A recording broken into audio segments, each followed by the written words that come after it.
So all of these pieces here are sweaters, including what I'm wearing. But they're all made of different materials. And I think having a basic understanding of these different materials is really important if you're looking to buy yourself a sweater, especially a pre-owned sweater. So let's explore.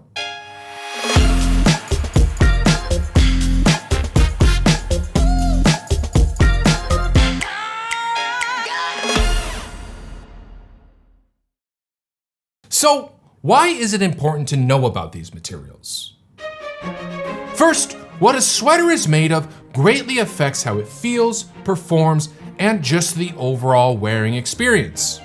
And when you can't try on or often return, a basic understanding is crucial. Second, material can be a big indicator of quality and premiumness. And third, understanding materials can better help you estimate wear and condition. Plus, the more you know about your clothes, the more you'll appreciate them. And with that, let's jump in. Okay, let's start with the most popular material used. Correction, it's actually the second most popular material used, and that's wool, the quintessential sweater material. Wool is a textile fiber made from the fleece or hair of animals that typically thrive in hostile climates. Think sheep ranging the cold, wet Scottish Highlands, or goats traversing some high elevation mountain path in Central Asia. Makes sense how we came to see this as great stuff to clothe ourselves with. Now, there are many different types of wool, but all share some common characteristics. Wool is a very efficient insulator. In other words, it's very warm for its weight. It's also breathable, temperature regulating, moisture repellent, and will actually keep you warm when wet, and it's odor resistant. Wool is really amazing stuff and far and away my favorite sweater material. The only real downsides to wool are that it's a bit finickier to wash and maintain, it's generally more expensive than other materials, it's not always ideal for super warm climates, and some select varieties are not the most durable. But other than that, it's hard to fault this stuff, and honestly, I think a lot of these downsides are easily bypassed. Now, before getting into all the different types of wool, I think we need to briefly touch on the two different types of yarn that are used to make wool, and that's worsted spun and woolen spun. Because the feel and performance of the sweater will be greatly affected depending on which is used.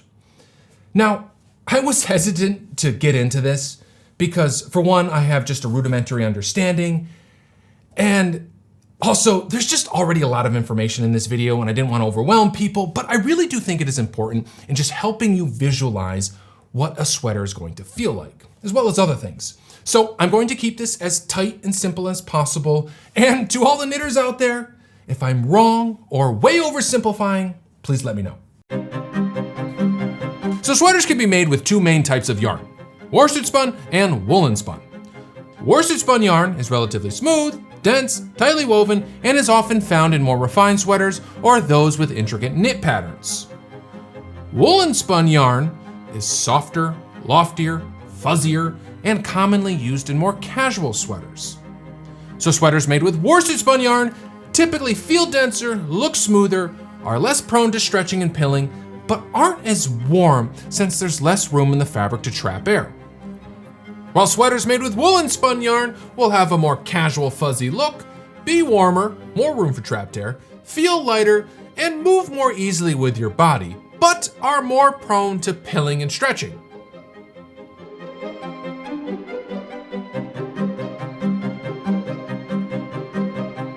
So this sweater right here, I am fairly certain was made with woolen spun wool, and I absolutely love it.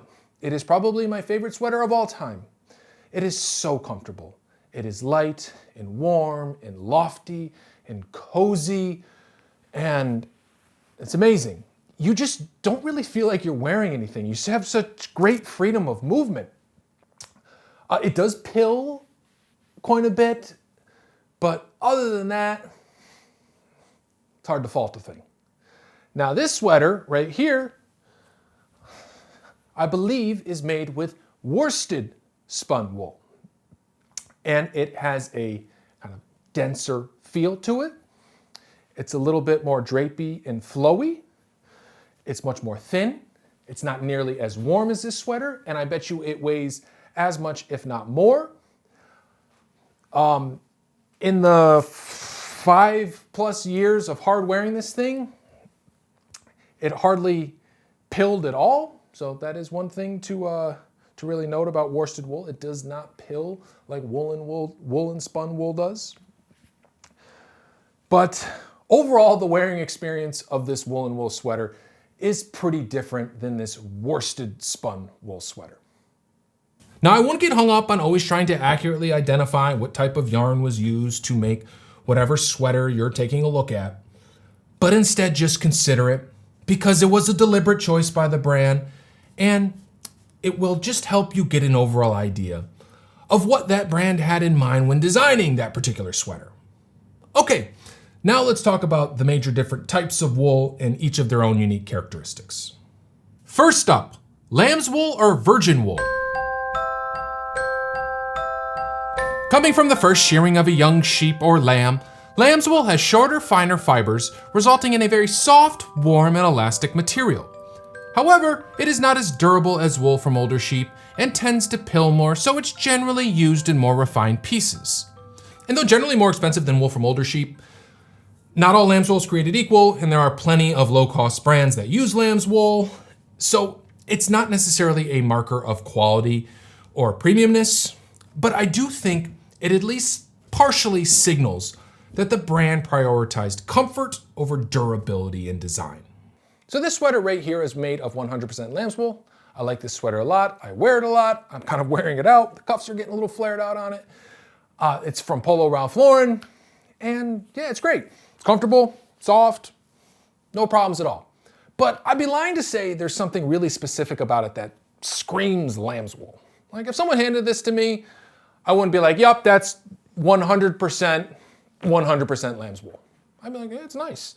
But here's an example, I think, where you can really see what lambswool is capable of. So this is a cardigan from Emporio Armani. So it's not the really high-end Armani, you know, the Giorgio Armani, but it's still pretty good quality stuff. And this lambswool is really soft. This thing's made of 100% lambswool. It's like, it's nice. You can feel, and it's super thin, and it's like, look at that. Look at that. Cool stuff. Either way, I think this is more representative of what lambswool is capable of, where this is just nice. Next up, Shetland wool. Coming from the Shetland sheep native to the cold, wet Shetland Islands of Scotland, Shetland wool is very durable, lightweight, and warm. Apparently, the wool has a more pronounced crimp or waviness that creates volume in the fabric, which traps more air and ultimately insulates better. The crimp also adds elasticity to the fabric, which increases durability. I think that crimp is what makes Shetland wool special, I think. But some consider it itchy, and it is more expensive than most generic wool. And perhaps that crimp is also what sometimes makes Shetland wool a little itchy.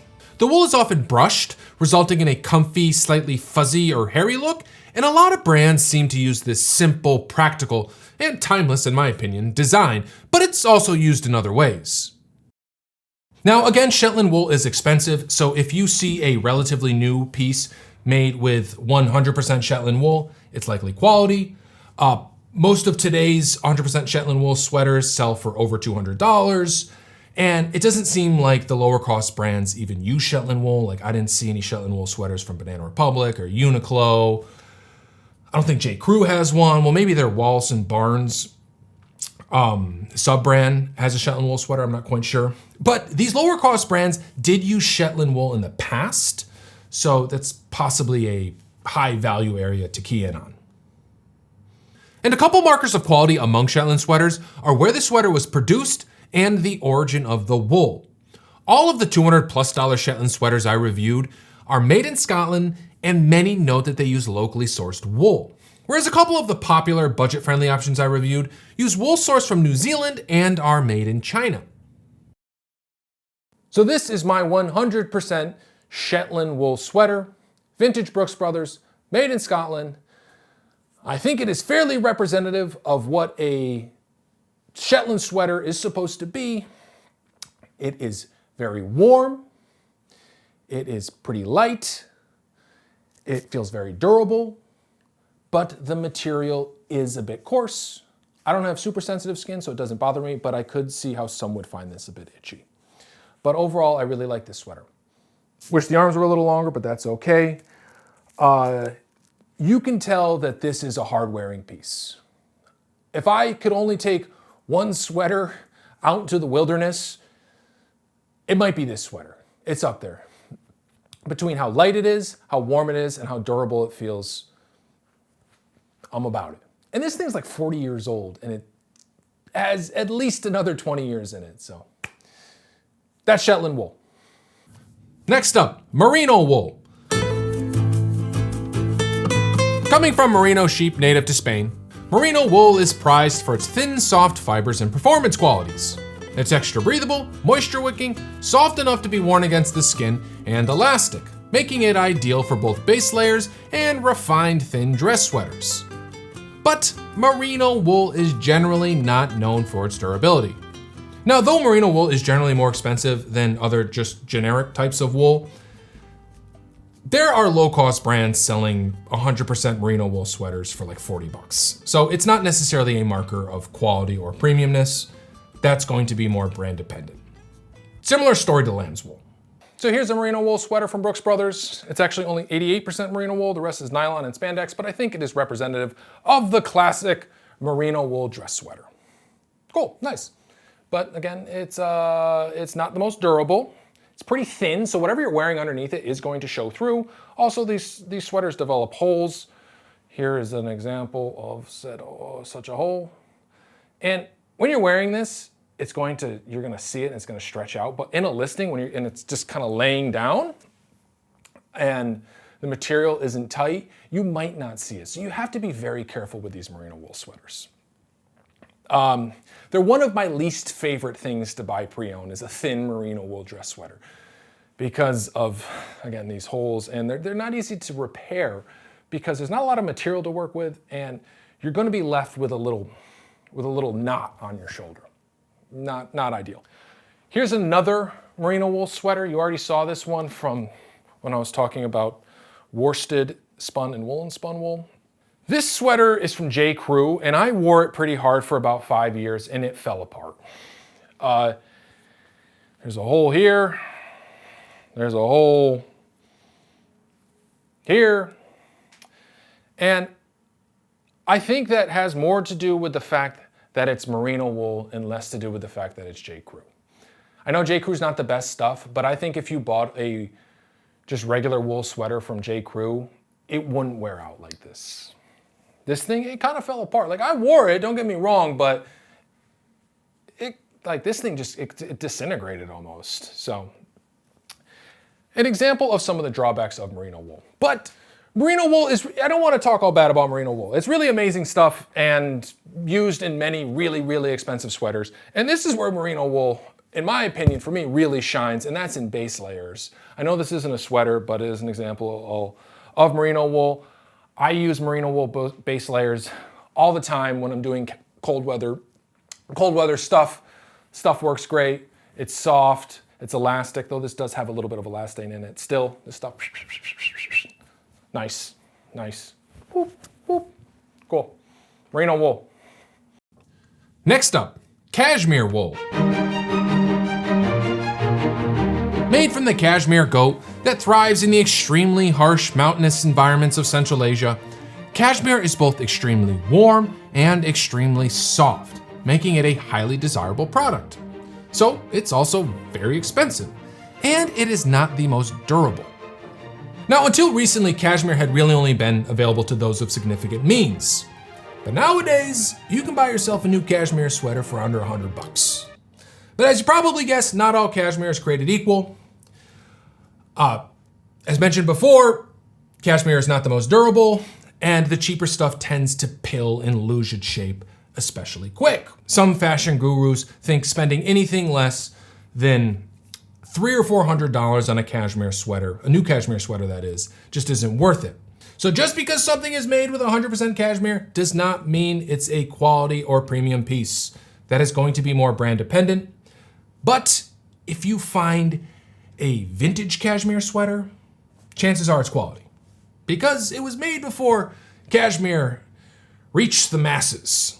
So this is a 100% cashmere sweater from my closet. It's from Polo Ralph Lauren. It's about 4 or 5 years old, and I'd say it represents probably a medium quality cashmere sweater. It's definitely worse, there's definitely better. And this thing's really nice. Cashmere's special stuff. I mean, this thing is so soft and so cozy. You're like, oh my God, this is different. All right, I'm wearing something different. This is not like some of my other sweaters. So, but with that said, it does feel pretty delicate. This thing pills so fast. I feel like I go like this and there's new little balls formed, which is kind of annoying. And just in general, it feels pretty delicate. I like to wear my clothes. I like to eat in them and cook in them and drink in them and do God knows what else. And I'm a little bit hesitant to do all those activities when wearing this thing because it was expensive and a worn out cashmere sweater just doesn't look good. So I do reserve this for more placid occasions, shall I say. Did I say flaccid? No, I didn't say flaccid, did I? Placid, placid, flaccid. But yeah, cashmere, it's lovely stuff. It's great, but it's delicate. It's a luxury item. Next up, Mohair wool. Made from the Angora goat, mohair is prized for its sheen and luster, elasticity, ability to accept dyes, and fuzzy, gauzy look when knitted. But it is expensive, tends to shed, and can be pretty itchy, especially the lower quality stuff. So it's almost always blended with other fabrics. It's also blended to add structure and save money. And though mohair was a counterculture icon in the past, it's pretty popular these days, so some low-cost brands have started to carry it. And so similar story to cashmere, just because something has mohair in it doesn't make it a premium piece. H&M has a mohair sweater. Again, the cheaper mohair tends to be pretty itchy, so you're kind of taking a risk buying a cheap mohair sweater. But if you find something made with kid mohair, it's probably pretty nice. Kid mohair is from, baby goats are called kids, so it's mohair from a younger goat. Also, a lot of sweaters that are made with mohair tend to have a pretty loose, airy knit, which creates a wonderful wearing experience, but I don't think they're intended for hard use. So here is my mohair sweater, one of my prized possessions. It is 55% wool, 45% mohair. It's vintage Polo Ralph Lauren. And yeah, this thing's a beauty. I love this thing. It's super light, it's super warm, it's airy, it's lofty, it's comfy. I think it looks best over a button-down shirt. The neck's kind of big, so a t-shirt doesn't really fill it out all that well. It looks a little sloppy, but either way, it's got that classic mohair look, that kind of fuzzy, hairy look. It does shed a little bit, but I live with it, doesn't bother me. I've got a dog, I know all about shedding. And yeah, this thing, it feels special. It does. There's something about it that you're like, ooh, I'm wearing something. It's so light and just like, ooh. Here's an example of where mohair can really shine. Look at this beauty. This thing, I think, is from the 70s or earlier. I'm not sure, but I think it's at least 50 years old. It is 75% mohair, 25% wool. I don't know if there's any producers today making 75% mohair sweaters. Well, maybe small producers, but I don't think any of the major brands are. And this thing is so cool. Oh my God, I love it. I wish it fit me. I think it's a woman's piece. Man, I could just stare at it all day long. And it's amazing what kind of shape it's in for how old it is. Like, this thing is pliable and stretchy and just is good to go. So yeah, that's mohair. Next up, Angora wool. Made from the Angora rabbit, Angora is incredibly soft, fluffy, lightweight, and has a beautiful sheen and luster. But it is pretty expensive and not very durable, so Angora is generally used as a small percentage of a blend. Majority or 100% Angora sweaters are typically these impractical fluffy things. And nowadays, It seems few, if any, of the major brands even use Angora, and I think that's due to concerns of cruelty in its production. I only saw what appear to be small businesses selling Angora sweaters, and some might choose to not wear the stuff at all, but there is a good amount on the pre-owned markets, and it is a solid indicator of premiumness because, again, Angora is pretty expensive. So I don't have one of those majority or 100% Angora sweaters, but I do have this beautiful piece from Polo Ralph Lauren that is 65% wool, 25% Angora, and 10% nylon. And I think this is an example of a quality piece and where they're like, you know what, we're gonna add a bit of Angora to just up that premiumness factor. Because this thing is really well built, high quality buttons, great fabric that you can just tell is quality. The stitching is really nice and clean. So I think this is what you're most likely to see on the internet, where they have a quality piece and they want to kind of up the premiumness factor with some Angora. I think. I'm not 100% sure. Now, if someone handed this to me and was like, what's the material blend? I'd probably be like, it definitely has wool in it and perhaps something else a little soft. But I wouldn't be able to immediately tell that it was 25% Angora. Like I said, it has this kind of fuzzy exterior to it. And I think that's from the Angora. I assume. And another thing is there's wear on the elbows here where that fuzziness has kind of gone away. And I think that might be the Angora leaving the material blend. And I don't know if I can get a good shot of it here. I'll try to get it maybe later on. So perhaps that speaks to the durability of Angora. Either way, Angora, cool. Next up, Camel Wool. Coming from camels native to the colder climates of Central Asia, camel is very soft, light, and warm. One knitting blog I read called it a cheaper alternative to cashmere. Camel is also highly desirable due to its naturally earthy brown color. But it lacks the elasticity of other wools, which affects durability, and though cheaper than cashmere, it is still expensive. 100% camel wool sweaters are a luxury specialty item. I don't think Uniqlo is going to be carrying 100% camel wool sweaters anytime soon, so if you find one, it's likely a premium piece. But like all material, not all is created equal, and I'm sure some of the coarser, less refined wool finds its way into the cheaper sweaters. Also, a lot of sellers will use the term camel to describe a piece's color, not the material in their listings. So if you see that, always check the material tag. Here is my 100% camel wool sweater from George J. Good. I believe George J. Good was a high-end menswear store in Berkeley, California that has since closed. I think the sweater is maybe 35 years old, 40 years old, something like that. And it's lovely. Super soft. Maybe not as soft as cashmere, but it is very soft. It's got a beautiful color. And again, this is undyed. This is al naturel. And yeah, an example of what a premium camel hair cardigan looks like. I think it's premium at least. To me, it's premium. It's really nice. I feel like $100 wearing this thing. Next up, Alpaca Wool. Coming from the alpaca, essentially the South American camel, alpaca shares a lot of characteristics with that of its old world relative. It's very, very warm, apparently warmer than sheep's wool, light, and incredibly soft. But it's not as elastic as other wool, which again affects durability. 100% alpaca sweaters apparently really tend to grow and stretch over time, so I've noticed that alpaca is usually added to a blend, but there are 100% alpaca sweaters out there, and if considering one, be mindful of that characteristic.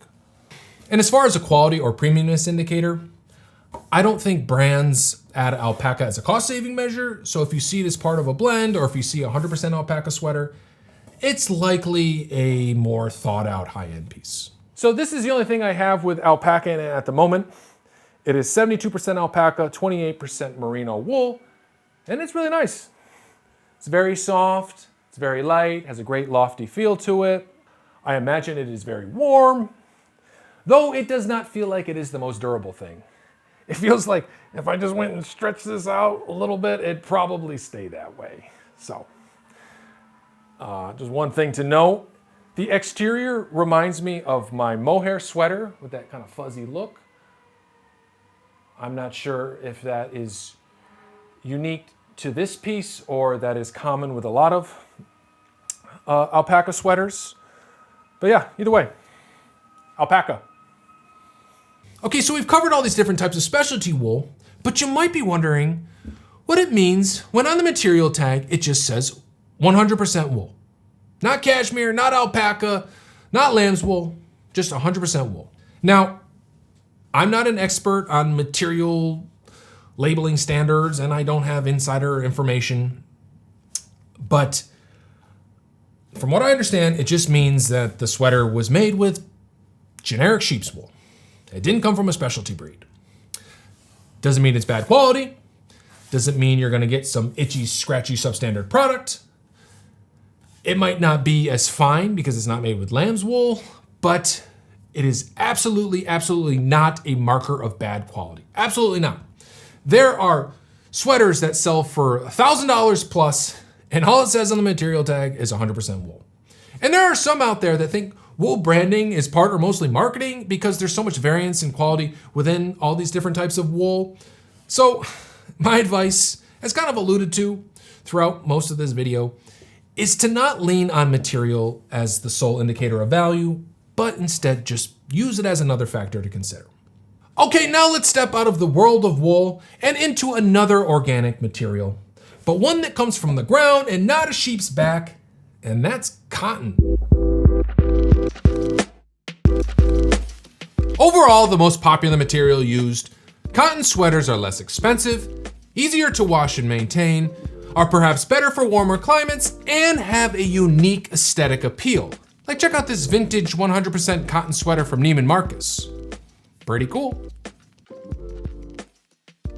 But they are not nearly as warm for their weight as wool, and are less moisture wicking, odor resistant, and durable than wool, and I personally find many varieties cumbersome and just overall inferior to the wool sweater. I think cotton works really good in a blend with other natural materials, but 100% cotton sweaters just aren't my favorite, though I do own and wear a couple. They're not all bad. So here is a 100% cotton sweater, vintage Pendleton, and it is an example of one that I do like. Mostly because it looks cool. Cotton, and I think it's its big selling point, it does have this just unique kind of drip and drape to it. You know, Koji sweaters, everybody loves them. They're made with cotton. And I think this look can only be achieved with cotton. So I do get that part of them, and they are cheaper. But this thing is not very warm, and it weighs quite a bit. It is probably half as warm as this Shetland sweater right here and weighs twice as much. And if this thing got wet, it'd be just basically useless. But it looks cool. And I do like it, and I do wear it. But here's an example of a cotton sweater that I just don't get. This thing right here weighs a ton. It is so heavy. I can't imagine wearing this thing in a room that is above, say, 60 degrees. It would just be too stuffy. Like, no thank you whatsoever. Like, these really heavy cotton sweaters, I just don't get. Either way, yes, cotton. That's cotton. Next up, linen.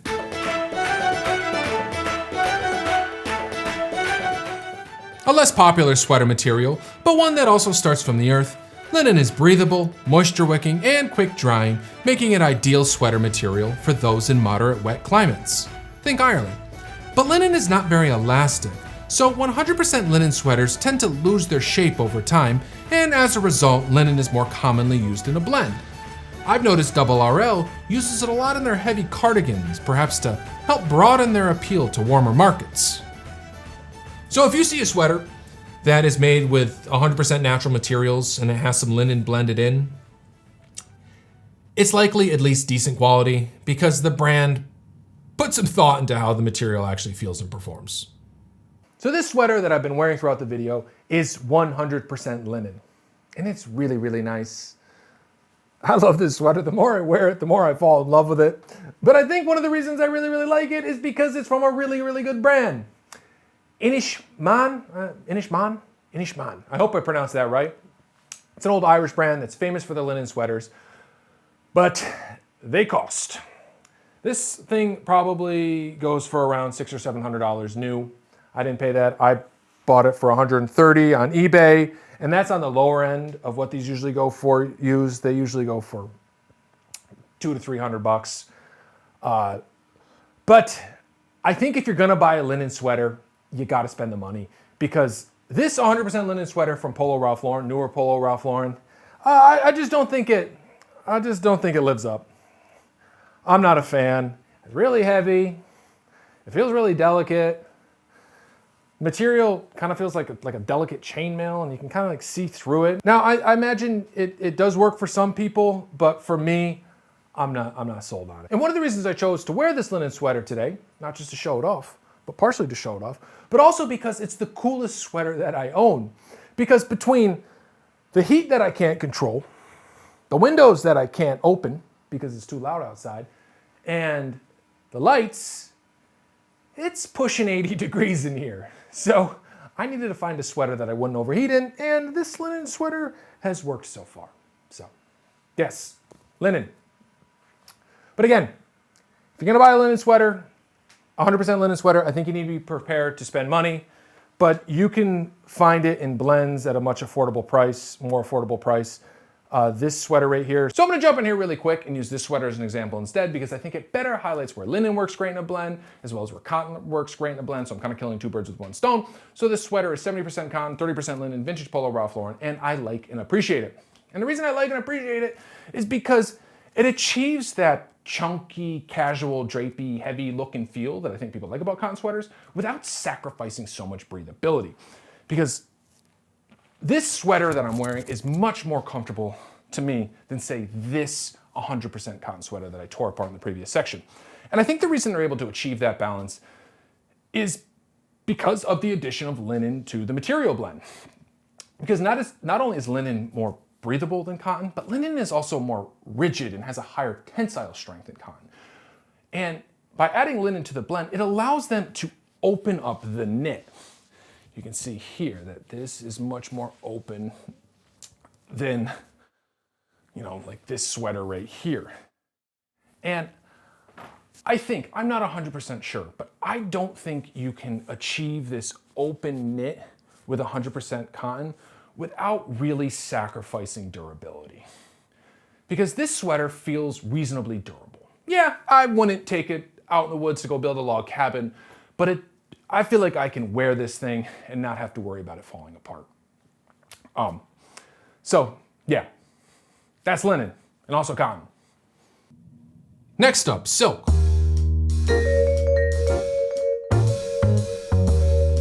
Coming from silkworms, 100% silk sweaters have a beautiful sheen and luster, are lightweight, breathable, and also have a beautiful drape, but they are pretty delicate compared to those made of wool and cotton, so silk is usually blended with other fabrics. Also, silk is expensive stuff, so if you see it as part of a blend, especially if that blend is 100% natural, it's often a marker of a more premium piece. So this is my only 100% silk sweater, and I have to say it has not aged that well. For one, it has this kind of waxy texture to it. I don't quite get that. Maybe that's from the silk. It does come out of a silkworm's ass, so I'm not sure. Also, it's pilled really bad.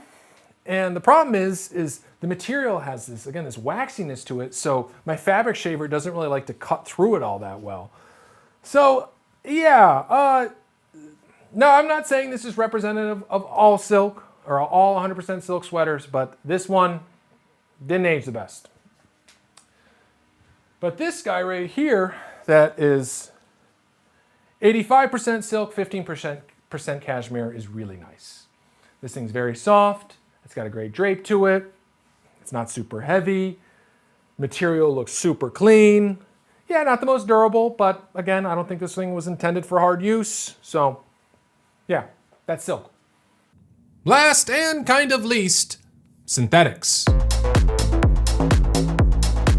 So it's very common for brands to add synthetic material to their natural blends to both achieve a desired performance or feel and to save money.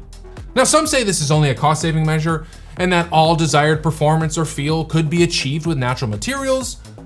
I'm not sure that holds up though, because some pretty expensive and iconic sweaters have some synthetic material. But if you find a sweater that isn't made of some thin or delicate material like Mohair or Angora, and it's using, say, more than 20% synthetic material, that was likely to save money. And because synthetics lack a lot of the wonderful qualities offered by natural materials, there's probably going to be a sacrifice in quality and function. But I wouldn't totally discount them either. Just be mindful of how much you pay. So this is a synthetic blend sweater from my closet, from this brand Jane Barnes, which is a very accessible vintage brand. It's about half wool, half synthetic, and I really like it. Yeah, it's not the most quality premium piece out there. The cuffs are kind of stretching out. The collar doesn't lay that nice. It's not very warm. And it kind of has a little bit of a cheapish look to it, but I like it. It's fun. It puts me in a good mood. I'm not sure you could achieve this look with all natural materials. Just don't pay a lot for something like this. Like, you can probably buy this equivalent sweater for $25, really. Cheap. So, yeah. Synthetics, they're not all bad. Okay, that concludes our video on sweater material.